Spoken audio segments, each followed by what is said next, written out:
కూర్చోపోయి పైన చెయ్యేసి లేక కాలు మీద తొక్కి కూర్చుంటే ఏమంటారు? బాగా కోప్పడిపోతారు. అవునా కదా? ఎందుకంటే మానవుల యొక్క నైజం.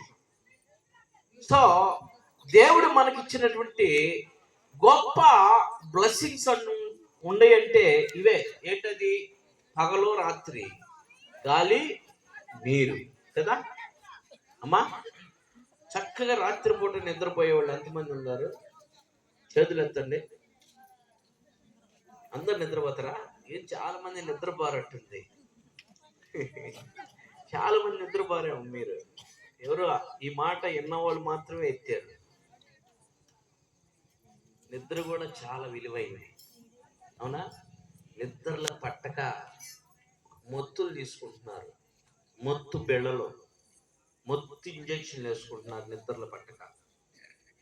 దేవుడు మనకి మంచి నిద్రని ఇస్తున్నాడు. అది ఎప్పుడు? దానికి భేదం లేదు, పగలైనా రాత్రి అయినా కదా, దానికి భేదం లేదు. చూడండి, కానీ దేవుడు ఈ లోకాన్ని ఎంతగానో ప్రేమిస్తున్న కారణం ఏంటంటే, లోకంలో ఎవరున్నారు? నువ్వు నేను ఉన్నాం, మనమున్నాం, మనుషులు ఉన్నాం. మనుషులు ఎవరు కూడా నశించిపోవటానికి దేవుడికి ఇష్టం లేదు.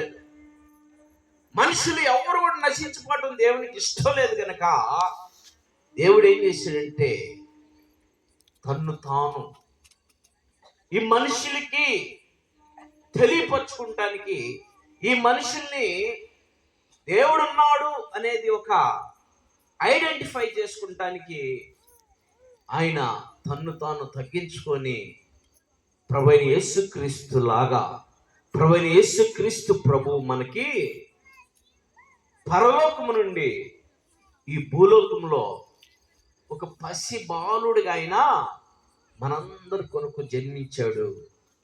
మనందరి కొరకు ఆయన శ్రమ పడ్డాడు.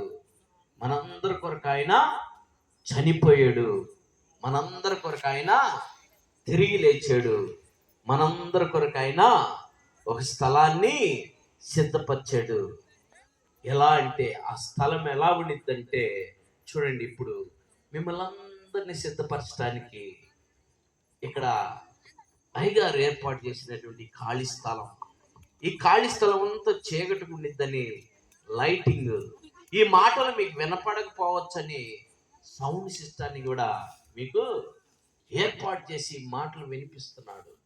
ఈ సైమన్ గారే ఇలాంటి పని చేస్తే, మరి లోకం మొత్తం మాటతో కలిగి చేసినటువంటి దేవుడు పరలోకాన్ని నీకు సిద్ధపరుస్తున్న